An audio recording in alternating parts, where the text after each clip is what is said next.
Hello दोस्तों, स्वागत है आप सभी का स्टेट पीसीएस क्लासेस में। तो हम विज्ञान के लिए एक सीरीज है जिसमें भौतिक विज्ञान करेंगे, फिर उसके बाद केमिस्ट्री और उसके बाद में बायोलॉजी करने वाले हैं। बायोलॉजी का पोर्शन सबसे इम्पोर्टेंट होता है, लेकिन उसके साथ में भौतिक विज्ञान और केमिस्ट्री इसके भी क्वेश्चन आते हैं। और यही सब क्वेश्चन जो हमारे मतलब बूस्टर के जैसा काम करते हैं, अगर ये सब सही हो जाते हैं, क्योंकि हिस्ट्री, पॉलिटी, ज्योग्राफी के तो लगभग क्वेश्चन सही करते हैं लोग, लेकिन विज्ञान में जो है क्वेश्चन गलत हो जाते हैं। तो इसमें से आप ये देखकर ये बनाया गया है कि जो है कहाँ से क्वेश्चन कैसे बनते हैं और किस किस टॉपिक से बनते हैं। तो उसको देखते हुए ये फिजिक्स के क्वेश्चन है, जो कि जैसे ROR में पूछा गया और PCS में पूछे गए हैं, उसी तरह से ही कोई जो है ये PDF है, आपको दे दी जाएगी टेलीग्राम चैनल पे स्टेट PCS के, तो वहाँ से ज्वाइन कर लीजिएगा और यहाँ पर देख लीजिए वीडियो। तो चलिए स्टार्ट करते हैं। तो इसमें है पहला कि द्रव का अपेक्षित घनत्व मापने वाला यंत्र इसको क्या कहते हैं।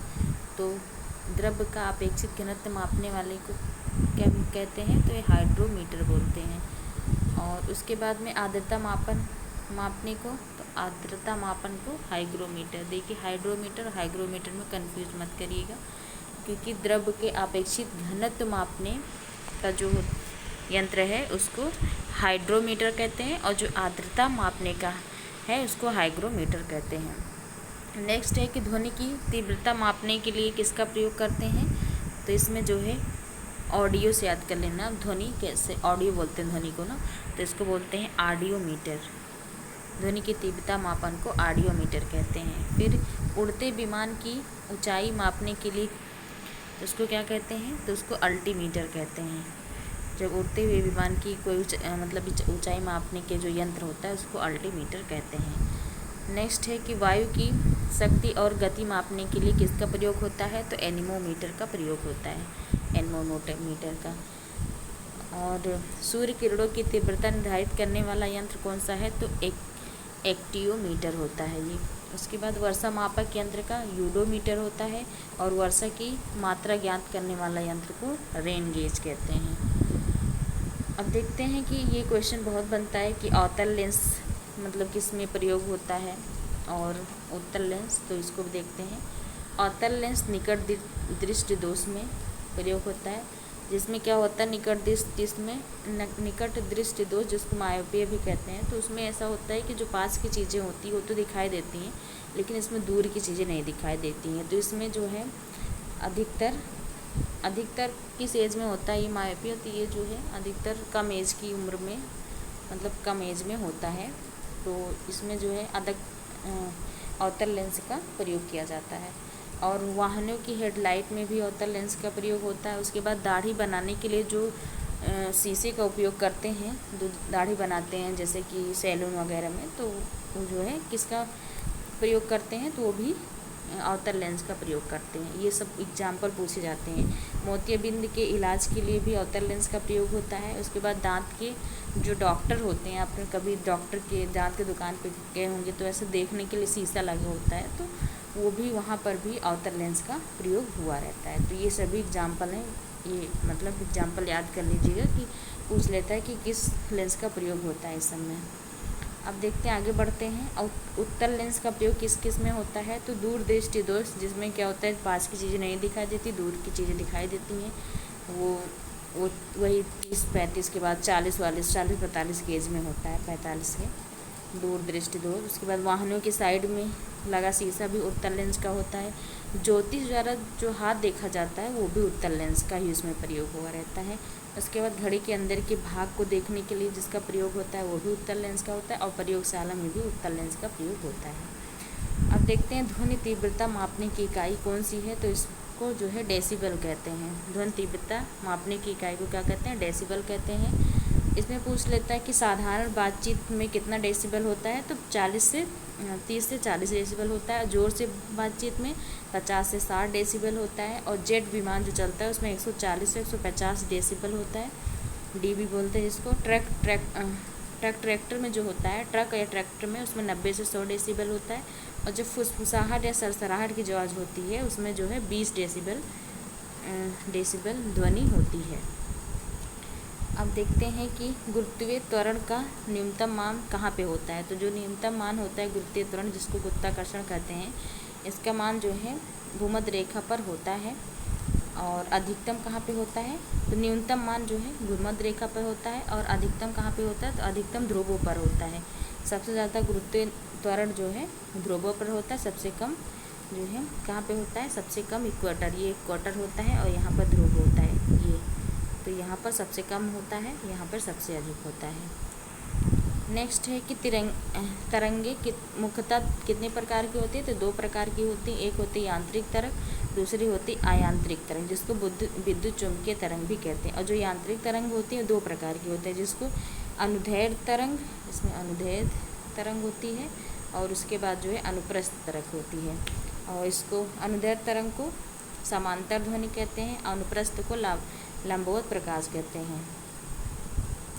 देखो ध्वनि तरंग को अनुदैर्ध्य से ऐसे याद कर सकते हैं। अनुदैर्ध्य देखो आधा था, यहाँ पे आधा था, तो ध्वनि तरंग होती हैं ये। और अनुप्रस्थ तरंग जो होती हैं वो प्रकाश तरंग, प्रस्थ और प्रकाश ऐसे याद कर सकते हैं। कि इसमें ऐसे क्वेश्चन बन जाता है कि ध्वनि तरंगे कौन सी होती हैं? तो अनुप्रस्थ अनुदैर्ध्य होती हैं, और अनुप्रस्थ तरंगे प्रकाश तरंगे होती हैं। अब देखते हैं कि विद्युत चुम्बकीय जो तरंगे होती हैं, जो जैसे गामा हो गया, एक्स हो गया, फिर बैगनी, पैराबैगनी, दृश्य और जितने भी कलर, इसमें आवृत्ति और उनके तरंग दैर्ध्य के हिसाब से देखेंगे कि ये कौन से सबसे ज़्यादा होती हैं। तो इसमें जो इधर दिखाई गई हैं, इसमें है ये आवृत्ति का घटता क्रम है। कि जैसे सबसे ज़्यादा आवृत्ति किसकी होती है? तो गामा की सबसे ज़्यादा होती है, फिर एक्सरे की होती है, फिर पैराबैगनी किरणों की होती है, फिर दृश्य किरणों की होती है, फिर औरक्त की, फिर माइक्रो तरंगे की होती है, मतलब सूक्ष्म तरंगों की, फिर रेडियो तरंग की। ये मतलब घटता क्रम है। सबसे ज़्यादा गामा की होती है आवृत्ति। उसके बाद यहाँ पर है, ये है तरंग दैर्ध्य का बढ़ता क्रम। सबसे ज़्यादा ये बढ़ता क्रम है, मतलब सबसे कम तरंग दैर्ध्य गामा का होता है, फिर एक्सरे का होता है, फिर पैराबैगनी का, फिर दृश्य का, फिर औरक्त का, फिर माइक्रो सूक्ष्म तरंग का, फिर रेडियो का। रेडियो तरंग का सबसे ज़्यादा तरंग दैर्ध्य होता है। तो ये बढ़ता क्रम इधर तरंग दैर्ध्य का बढ़ता क्रम है, और इधर जो है आवृत्ति का घटता क्रम, याद रखिएगा। अब है कि सर्वाधिक वेधन क्षमता किसकी होती है? तो सबसे ज़्यादा किसकी होगी? क्योंकि सबसे ज़्यादा आवृत्ति किसकी होती है? तो गामा किरण की होती है, इसलिए सर्वाधिक वेधन क्षमता भी गामा किरण की होगी। तो नाभिकीय अवक्रिया, नाभिकीय जिसको अवक्रिया कहते हैं, इसकी खोज किसने की थी? तो पॉल विलार्ड ने की थी, ये भी याद रखिएगा। रेडियो टेलीविज़न में प्रयोग होने वाली कौन सी तरंगे होती हैं? तो माइक्रोवेव, जिसको रेडियो बोलते हैं, जिसका प्रयोग होता है रेडियो और विजन, जो टेलीविज़न होता है उसमें। अब देखते हैं कि दृश्य प्रकाश में सबसे आवृत्ति किसका ज़्यादा होता है? तरंग दैर्ध्य किसकी ज़्यादा होती है? तो आवृत्ति का घटता क्रम इसमें देखते हैं। तो सबसे ज़्यादा आवृत्ति किसकी होती है? तो बैगनी कलर की होती है, उसके बाद जामुनी की होती है, फिर नीला की होती है, फिर हरा की होती है, पीला की होती है, फिर उसके बाद नारंगी की होती है, लास्ट में सबसे लाल की होती है। तो सबसे कम आवृत्ति किसकी होती है? तो सबसे कम आवृत्ति लाल की होती है। और सबसे ज़्यादा तरंग दैर्ध्य किसकी होती है? तो सबसे ज़्यादा तरंग दैर्ध्य जो है लाल की होती है, याद रखिएगा। तो यहाँ पर तरंग दैर्ध्य का बढ़ता क्रम देखेंगे। सबसे कम तरंग दैर्ध्य किसका होता है? तो बैगनी रंग का। जिसकी आवृत्ति अधिक होगी उसका तरंग दैर्ध्य कम होगा, ये याद रखिएगा अपने दिमाग में। तो इस तरह से आप चार्ट बना के समझ सकते हैं। तो जामुनी का उसके बाद होगा, फिर नीला, फिर हरा, फिर पीला और अधिक होगा, फिर नारंगी का और अधिक, और लाल का सबसे ज़्यादा तरंग दैर्ध्य होता है। इसीलिए देखिए कि जो रेड लाइट, जो रेड कहते नहीं, रेड है यहाँ पे तो खतरा है, तो वहाँ पे रेड लाइट का प्रयोग इसलिए किया जाता है क्योंकि इसका तरंग दैर्ध्य अधिक होता है, और इस वजह से दिखाई मतलब लोगों को दूर से पड़ता है, इसलिए इसका प्रयोग होता है। तो सर्वाधिक आवृत्ति किसकी होती है? तो बैंगनी रंग की, और सर्वाधिक तरंग दैर्ध्य लाल रंग की होती है। अब देखते हैं कि ध्वनि का तारुत्य निर्भर करता है तो आवृत्ति पर। जो ध्वनि का तारुत्य होता है, तारुत्य मतलब पिच होता है, इसको बोलते नहीं कि तारुत्य किसका अधिक है, तारुत्य किसका कम है। इस जैसे लड़कों की आवाज़ को कहते हैं तारुत्य, जो कम लड़कियों में उसमें ज़्यादा होता है, लड़कियों में कम होता है। तो सबसे आवृत्ति पर ये निर्भर करता है। और जल जमने पर आयतन पर क्या प्रभाव पड़ता है? तो जब जल जो है जम जाता है तो उसका जो है आयतन क्या होता है? बढ़ जाता है। याद रखिएगा कि जल क्या बोलते हैं, जमने पर, जैसे बर्फ़ बनने पर वो उसका आयतन बढ़ जाता है। और कौन सा प्राथमिक रंग है? तो लाल, हरा, नीला, ये सभी क्वेश्चन बने हुए हैं, इसलिए ऐसे इसमें क्वेश्चन सीरीज़ बनाई गई है। तो ये जो है लाल, हरा और नीला ये प्राथमिक रंग हैं। प्रकाश के प्रकीर्णन के उदाहरण। प्रकाश के प्रकीर्णन के उदाहरण कौन से हैं, ये पूछा जाता है, इंपॉर्टेंट क्वेश्चन ये सब टॉपिक हैं। तो प्रकाश के प्रकीर्णन में कौन कौन सा आता है, तो ये आकाश का जो रंग नीला दिखाई देता है किसकी वजह से होता है, तो प्रकाश के प्रकीर्णन की वजह से होता है। और समुद्र का रंग नीला दिखाई देना ये भी प्रकाश की प्रकीर्णन की वजह से होता है। सूर्योदय सूर्यास्त के समय सूर्य का लाल दिखाई देना ये भी प्रकाश प्रकीर्णन का उदाहरण है। उसके बाद अंतरिक्ष का काला रंग, ये सभी जो है प्रकाश प्रकीर्णन के उदाहरण हैं। अब देखते हैं अपवर्तन के उदाहरण। अपवर्तन में क्या होता है, अपवर्तन में क्या होता है, जो जैसे रेज आती हैं वो ऐसे करके सीधे थोड़ा सा मुड़ जाती हैं, तो ये होता है अपवर्तन। अब देखते हैं अपवर्तन के उदाहरण कौन कौन से हैं। तारों का टिमटिमाना है, बाल्टी में पड़ा सिक्का तली से ऊपर। कभी कभी अब देखिए, कभी क्या आपने देखा होगा कि जब बाल्टी में सिक्का डाल देते हैं, हम साइंस का एक्सपेरिमेंट भी जब करते हैं तो उसमें भी होता है कि सिक्का डाल देंगे तो ऊपर दिखाई देगा, असल दिखेगा, तो उसको ये भी उदाहरण है किसका, अपवर्तन का है। पानी में डूबी छड़ का टेढ़ा दिखाई देना ये भी किसका है, अपवर्तन का उदाहरण है। अब देखते हैं पूर्ण आंतरिक परावर्तन के उदाहरण। तो ये हीरे का चमकना हो गया, जो भी चीज़ें चमकती हैं उससे संबंधित है पूर्ण आंतरिक परावर्तन से। ये हीरे का चमकना हो गया, रेगिस्तान मरीचिका हो गया, कांच का चटका भाग चमकीला दिखना, पानी में पड़ी परख नली का चमकीला दिखना, पानी में चमकते बुलबुले, तो ये सभी किसके हैं, ये सभी पूर्ण आंतरिक परावर्तन के उदाहरण हैं। नेक्स्ट है कि वोल्ट मीटर जो है ये किस दो बिंदुओं के बीच को विभवांतर को वोल्ट मीटर कहते हैं। दो बिंदु के बीच विभवांतर को क्या कहते हैं, तो वोल्ट मीटर कहते हैं। विद्युत परिपथ में विद्युत धारा की उपस्थिति ये होता है गैल्वेनोमीटर होता है। उसके बाद एमीटर, विद्युत धारा मापने के यंत्र को क्या बोलते हैं, एमीटर बोलते हैं। डायनेमो का कार्य क्या होता है, तो ये यांत्रिक ऊर्जा का जो है विद्युत ऊर्जा में बदलना इसका काम होता है। जो डायनेमो होता है उसका प्रयोग यांत्रिक ऊर्जा को विद्युत ऊर्जा में बदलने के लिए किया जाता है। विद्युत मोटर का कार्य क्या होता है, तो विद्युत मोटर विद्युत ऊर्जा का यांत्रिक ऊर्जा में बदलता है। उसके बाद माइक्रोफोन ध्वनि ऊर्जा को विद्युत ऊर्जा में, और उसके बाद लाउड स्पीकर विद्युत ऊर्जा को ध्वनि ऊर्जा में परिवर्तित करता है। उसके बाद है मोमबत्ती रासायनिक ऊर्जा को प्रकाश ऊर्जा में परिवर्तित करता है। नेक्स्ट है कि ट्रांसफार्मर डायनेमो की खोज किसने की थी, तो इसको फैराडे ने की थी। उसके बाद है डायनामाइट की खोज किसने की थी, अल्फ्रेड नोबेल ने की थी, जिसके नाम से नोबेल पुरस्कार दिया जाता है। तो इन्होंने किसकी खोज की थी, तो डायनामाइट की खोज की थी। टेलीविज़न जेएल वेयर्ट ने की थी। उसके बाद जो है भारी जल की खोज यूरे ने की थी। एक्सरे की खोज रॉन्टगेन ने की थी। प्रकाश वैद्युत प्रभाव आइंस्टीन, जिसको सापेक्षिता का सिद्धांत भी कहते हैं, किसने दिया था, तो आइंस्टीन ने दिया था। उसके बाद डायोड बल्ब का सर जेएस फ्लेमिंग दिए थे, और ट्रायड बल्ब का फॉरेस्ट ने दिया था। ये सभी वैज्ञानिकों का नाम है। फिर आगे है कि फोटोग्राफी धातु में, इसको निप्से ने दिया था। रमन प्रभाव सीवी रमन को 1928 में रमन प्रभाव के लिए सीवी रमन को जो है विज्ञान में पुरस्कार दिया गया, नोबेल का साहित्य का नोबेल का पुरस्कार दिया था विज्ञान में, फिजिक्स में। उसके बाद है रेडियम की खोज मैडम क्यूरी ने की थी। रेडियो एक्टिविता का हेनरी बेकवेल ने। प्रकाश वर्ष में दूरी ये किसका मापन है, ये दूरी का मापन है। कभी कभी देता है समय का, लोग वर्ष से जो है समय का समझ जाते हैं, लेकिन ये दूरी का क्या होता है, मापक होता है। दूरी मापने की सबसे बड़ी इकाई को क्या कहते हैं, इसको पार्सेक कहते हैं। एक पार्सेक में कितने प्रकाश वर्ष होते हैं, तो 3.26 जो है प्रकाश वर्ष होते हैं। अब मूल राशियों मात्रक से क्वेश्चन बनते हैं, इसको देखते हैं। तो दूरी का मात्रक कौन है, तो दूरी का मात्रक मीटर है। द्रव्यमान का किलोग्राम है। समय का सेकंड है। ताप का केल्विन है। विद्युत धारा का एम्पियर है। ज्योति तीव्रता का कैंडेला है। उसके बाद पदार्थ की मात्रा का मोल है।